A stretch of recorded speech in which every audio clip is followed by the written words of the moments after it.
সংসদীয় সদস্য শ্রী নওশাদ সিদ্দিকী, আপনাকে আমি 2 মিনিট এক্সট্রা সময় দেব। 2 মিনিট এক্সট্রা সময়। Thank you sir, thank you sir. এত বিলে আপনি অবজেকশন দিয়েছেন, হ্রাসের প্রস্তাব দিয়েছেন, সেই জন্য। ধন্যবাদ sir. The West Bengal panchayat second amendment bill 2026 বলতে দেওয়ার জন্য। চোরের ওপরে রাগ করে মাটির থালায় ভাত খাওয়ার মতো হচ্ছে। তৃণমূলের পঞ্চায়েতের সদস্যদের দুর্নীতি, তাদের অন্যায়ের দায় সারা পশ্চিমবাংলার খেটে খাওয়া গ্রামীণ মানুষের উপরে চাপিয়ে দেওয়া কোনোভাবেই মেনে নেওয়া যায় না। তাই এই বিলের উপরে বলতে ওঠে আমি তীব্র নিন্দা বিরোধিতা করছি। দুর্নীতিকে রোখার নাম করে এই সরকার পঞ্চায়েতের যে অ্যাকচুয়ালি যে উদ্দেশ্য সেটাকেই নিস্তেজ করার চেষ্টা করছে। শুধু তাই নয় স্যার, এই সংশোধনী স্যার সংবিধানের একাধিক আর্টিকেলে আঘাত করছে। Article 40, 243A, 243B, 243C, 243D এবং 243E ও 243O কে সরাসরি আঘাত দিচ্ছে। স্যার, আমরা মেনে নিচ্ছি, এটা অস্বীকার কেউ করবে না যে পঞ্চায়েত লেভেলে দুর্নীতি হয়নি, কিন্তু পঞ্চায়েত লেভেলে দুর্নীতি হলে তার প্রধান বা উপপ্রধানকে শাস্তি দেওয়ার জন্য অলরেডি বিধান আমাদের আছে। পশ্চিমবঙ্গ লোকায়ত্ত আইন 2003 বলছে কি, যদি কোনো প্রধান কোনো উপপ্রধান তার যে রাইট আছে এক্সারসাইজ করতে ব্যর্থ হয় বা দুর্নীতি করে বা ইচ্ছাকৃতভাবে সে ক্ষমতার অপব্যবহার করে, তাহলে লোকায়ত্ত আইন 2003 অনুযায়ী তার বিরুদ্ধে যদি কোনো মানুষ অ্যাপ্লিকেশন করে সেটাকে ইনভেস্ট করার ক্ষমতা রাখছে।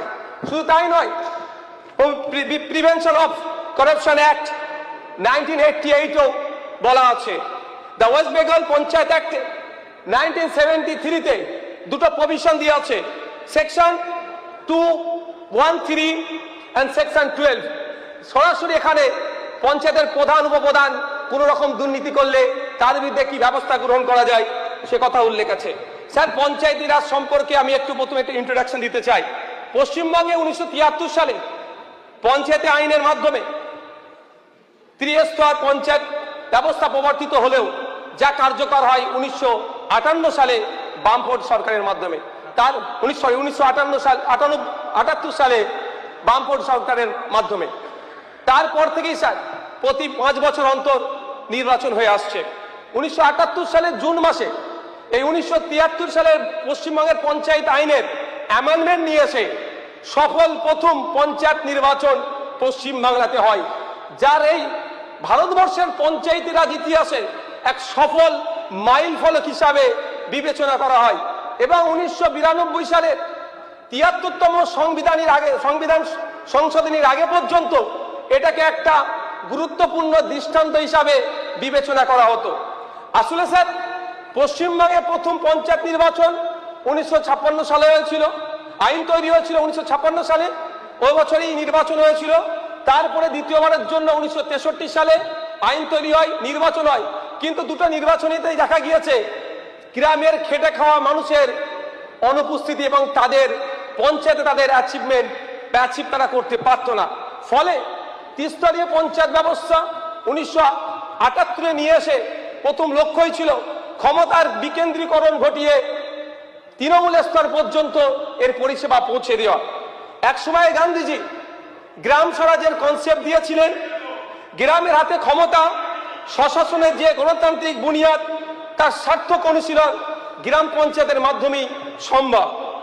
স্যার, পঞ্চায়েত হচ্ছে আসলেই স্থানীয় সরকার, ক্ষমতা বিকেন্দ্রীকরণ এবং স্থানীয় সরকারের টাইম নেই স্যার, স্থানীয় সরকার প্রয়োজনে স্থানীয় সরকারের প্রয়োজন, কারণ গণতন্ত্রের প্রসার ঘটে।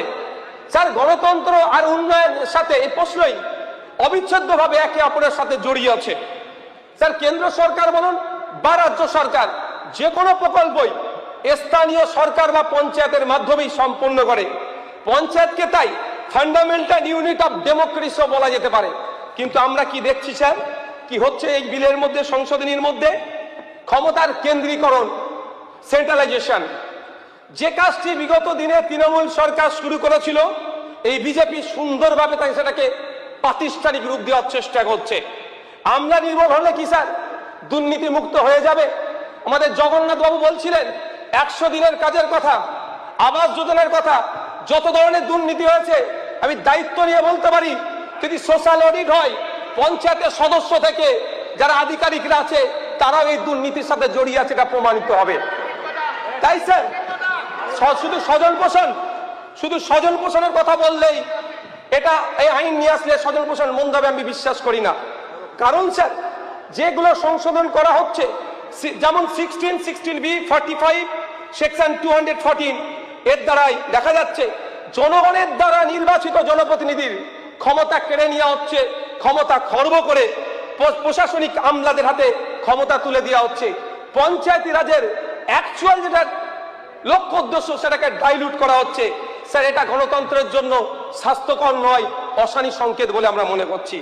স্যার আসলে টপ টু বটম লেভেল পর্যন্ত বিজেপি একটা আমরা দেখেছি যে ক্ষমতার কেন্দ্রীকরণ করার এবং আমলাতান্ত্রিক হয়ে যাওয়া, এর বাইরে না স্যার। যদি এই ক্ষমতাই কেড়ে নেওয়া হয় পঞ্চায়েত রেখে লাভ কি sir? West Bengal state election কমিশনকে দিয়ে কোটি কোটি টাকা খরচ করে নির্বাচন করাটাও আমার মনে হয় বৃথা, ওটাও তুলে দেওয়ার তাহলে ভাবনা নিয়ে আসা হোক। স্যার আমাদের এই পঞ্চায়েতি রাজ সম্পর্কে প্রখ্যাত রাষ্ট্রবিজ্ঞানী তথা অধ্যাপক প্রভাত দত্ত মন্তব্য করেছিলেন, পশ্চিমবঙ্গের পঞ্চায়েত ব্যবস্থার নেতৃত্বে আছে গরিব মানুষের প্রতিনিধি। এদিক থেকে পশ্চিমবঙ্গের পঞ্চায়েত ভারতবর্ষের নজিরবিহীন, সম্ভবত এক ধরনের শুদ্ধ জাগরণ। তাই গত 15 বছর ধরে পিসি ভাইপোর সরকার মিলে পশ্চিমবাংলার পঞ্চায়েত ব্যবস্থার কোমর ভেঙে দিয়েছে। 2012 সালে প্রথম আক্রমণ নেমে আসে বিকেন্দ্রীকরণের উপরে, সেটা মুর্শিদাবাদের জেলা পরিষদ, উত্তর 24 পরগনার জেলা পরিষদকে কেড়ে নেওয়ার। এই মমতা ব্যানার্জির আক্রমণের হাত থেকে নদিয়া জেলা, মুর্শিদাবাদ জেলাও বাদ যায়নি। নির্বাচিত জনপ্রতিনিধিদেরকে সরিয়ে দিয়ে গ্রাম উন্নয়নের দায়িত্ব আমলাদের হাতে ন্যস্ত করেছিল তৃণমূলের সরকার।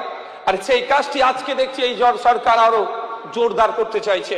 যদি গণতন্ত্রের সবচেয়ে নিম্ন স্তরের এই প্রতিষ্ঠান আজকে আক্রান্ত হয়, নির্বাচিত জনপ্রতিনিধিদের ক্ষমতা খর্ব করা হয়, তাহলে গণতন্ত্রের সম্প্রসারণ কতটা সঠিকভাবে হবে সে স্যার প্রশ্নের সম্মুখীন হচ্ছে।